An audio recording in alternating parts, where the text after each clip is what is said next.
Ibnu Hibban meriwayatkan dari Sayyidah Aisyah qalat, beliau berkata, faqadtu Rasulullah, aku suatu ketika kehilangan Rasulullah di tempat tidurku. Lailatan, pada satu malam Rasulullah tidak ada. Kemana Rasulullah? Yang semestinya waktu itu Rasulullah bersama Sayyidah Aisyah. Fa kharajtu, kemudian aku keluar. Fa idza wabil baqi, tak tahu Nabi Muhammad ada di halaman, di Baqi. Baqi itu kalau ibu-ibu umrah, amin, bapak-bapak umrah, nanti ada kubur Nabi SAW. Kalau kubur Nabi ada di kanan kita, kalau kubur Rasul di kanan kita, maka nanti Baqi ada di kiri kita, agak maju sedikit, agak jauh. Itu Baqi al-Gharqad. Faqala, kemudian nyusul Siti Aisyah. Nabi bertanya, akunti takhafina ayyahifallahu alaiki wa rasuluh? Aisyah, kamu datang ke sini takut kalau kamu disia-siakan oleh Allah dan Rasulnya? Ada apa kau ke sini? Kamu takut ya? Qultu ya Rasulullah, aku bertanya, ya Rasulullah, ini dzanantu annaka ataita ba'da nisaika. Aku kira engkau pergi kepada yang lainnya, maksudnya jatahkan jatahku, aku kira engkau pergi ke tempat lain ya Rasulullah. Kemudian faqala, kemudian Nabi Muhammad bersabda, innallaha azza wa jalla, Allah yang maha agung, Allah yang maha mulia dan maha agung, nazala al yanzilu, turun, yanzilu lailatan nisfi min Sya'ban, di malam nisfu Sya'ban, malam itu, malam ini, ila sama'id dunya, ke langit dunia. Fayaghfiru, kemudian Allah mengampuni, li aktsara, lebih banyak dari hamba-hambanya, min adadi sya'ri ghanami kilabin, melebihi, lebih banyak daripada bulu ternaknya Bani Kilab. Jadi Bani Kilab itu adalah orang yang paling kaya dengan ternak. Kalau orang punya ternak itu bukan 100 kambing, bukan 1000 kambing, tidak tahu puluhan ribu kambing. Lah bulunya itu loh. Maksudnya itu gambaran ungkapan Nabi tentang banyaknya orang yang akan diampuni oleh Allah di malam nisfu Sya'ban. Dan turunnya Allah bukan Allah turun dari langit ke bawah begitu, karena Allah tidak butuh tempat, akan tapi Allah menurunkan rahmat yang khusus di malam nisfu Sya'ban. Allah memberikan pengampunan yang khusus. Turunnya Allah adalah turun karunia Allah, apakah itu pengampunan atau itu karunia Allah atau nikmat, Allah menurunkan itu semuanya di malam nisfu Sya'ban. Nah ini hadis yang mengatakan dhaif. Mereka mengatakan dhaif, tapi Ibnu Hibban mengatakan hadis ini sahih. Kemudian hadis yang kedua adalah diriwayatkan oleh Ibnu Majah dan Imam Baihaqi. Ibnu Majah dan Imam Baihaqi meriwayatkan hadis an Ali bin Abi Thalib, dari Sayyidina Ali bin Abi Thalib radhiyallahu taala anhu qala, beliau berkata, qala Rasulullah sallallahu alaihi wasallam, Rasulullah sallallahu alaihi wasallam bersabda, idza kanat lailatul nisfi min Sya'ban, jika datang malam nisfu Sya'ban, faqumu lailaha, hidupkan malamnya, wasumu naharaha, puasalah siang harinya. Masih ingat puasa Sya'ban semuanya boleh, sunnah. Puasa nisfu Sya'ban juga boleh, bukan jadi bid'ah. Fa inna Allah ta'ala, sesungguhnya Allah subhanahu wa ta'ala, yanzilu fiha, turun, li ghurubi syamsi, waktu terbenamnya matahari malam nisfu Sya'ban, ila sama'id dunya, ke langit dunia.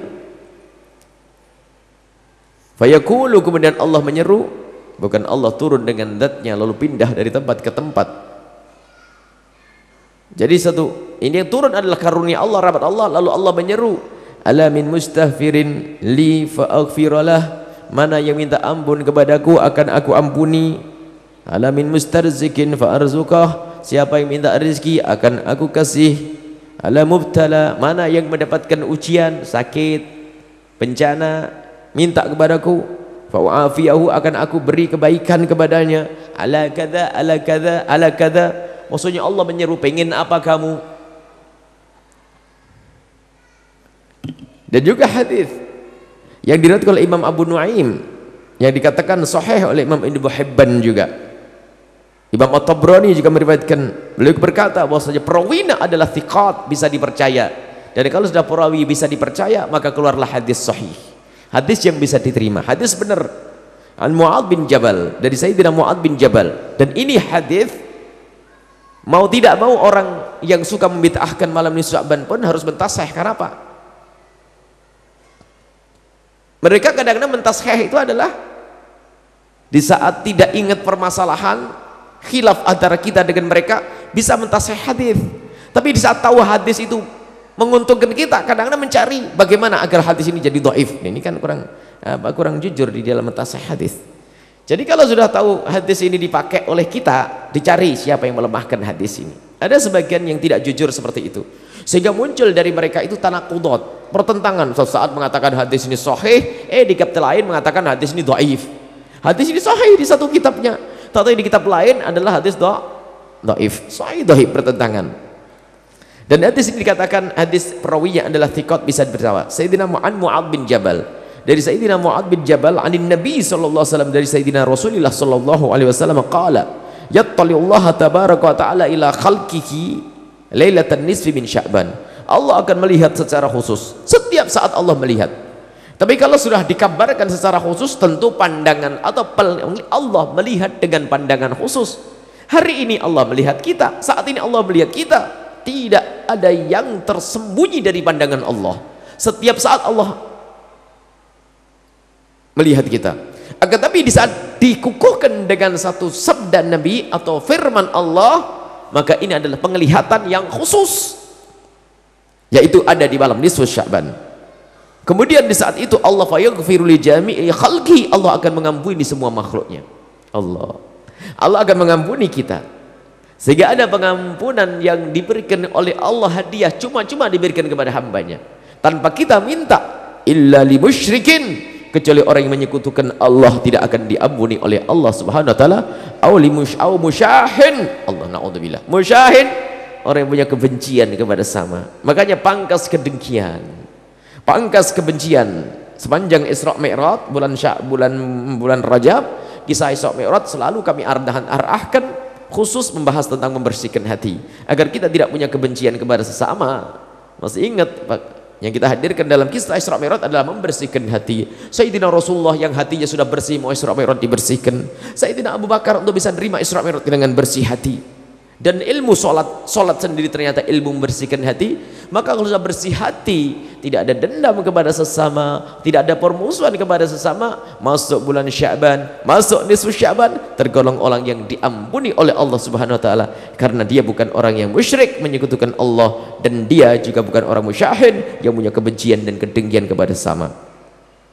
Dan hadis yang serupa diriwayatkan oleh Imam Ibnu Majah dari Abi Musa al-Ash'ari, an Abi Musa al-Ash'ari, dari Sayyidina Abi Musa al-Ash'ari radhiyallahu ta'ala anhu, an Rasulillah sallallahu alaihi wasallam, dari Sayyidina Muhammad sallallahu alaihi wasallam, innallaha la yattali'u fi lailatin nisfi min Sya'ban fayaghfiru li jami'i khalqihi illa li musyrikin aw munafiq. Allah akan melihat secara khusus kepada hambanya di malam nisfu Sya'ban, dan Allah akan mengampuni semua makhluknya kecuali orang yang menyekutukan Allah.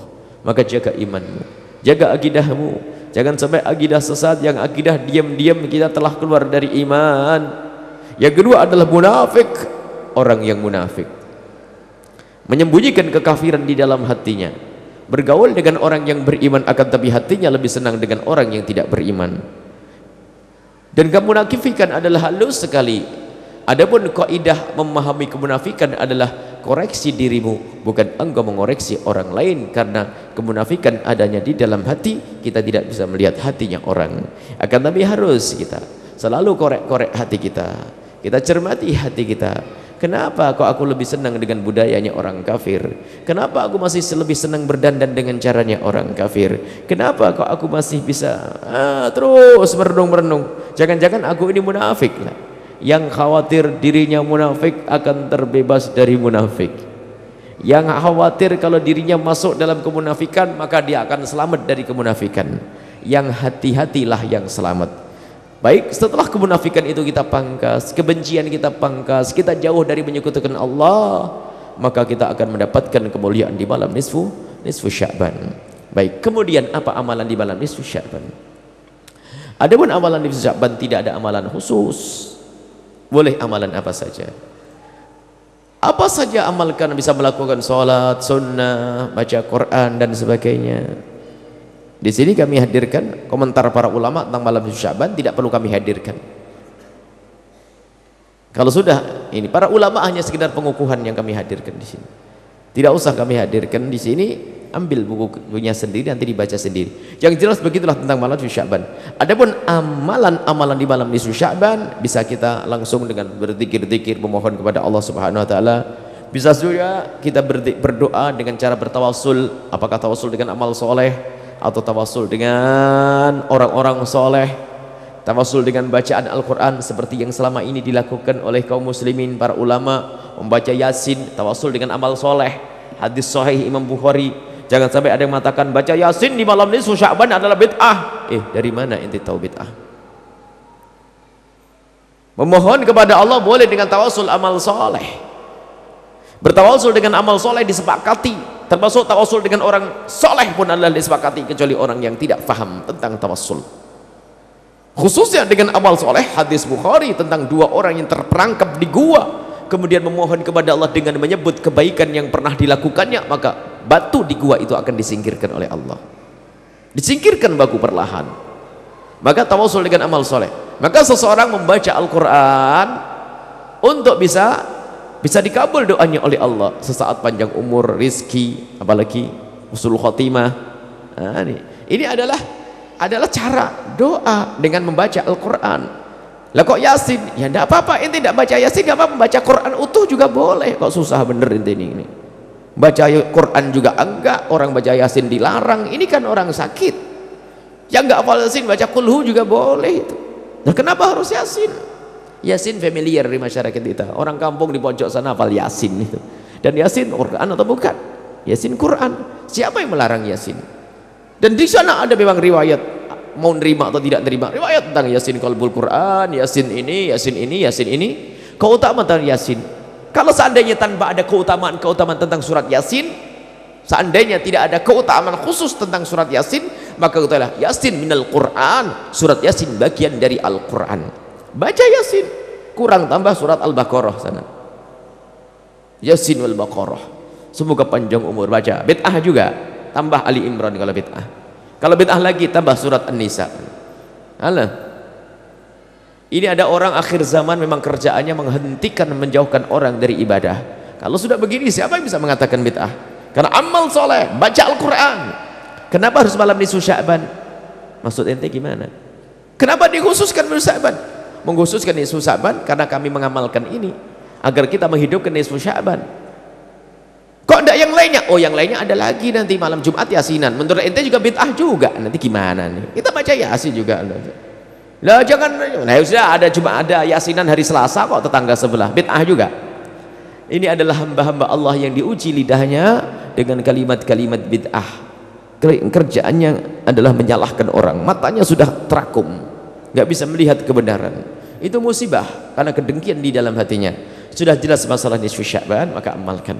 Yang puasa-puasa, yang punya amalan khusus, dan seperti kebiasaan malam nisfu Sya'ban kita berkumpul di sini karena riwayat tersebut menghidupkan malam nisfu Sya'ban dengan beribadah minimal mabainal isya'aini, antara maghrib dengan isya, atau itikaf di tengah malam.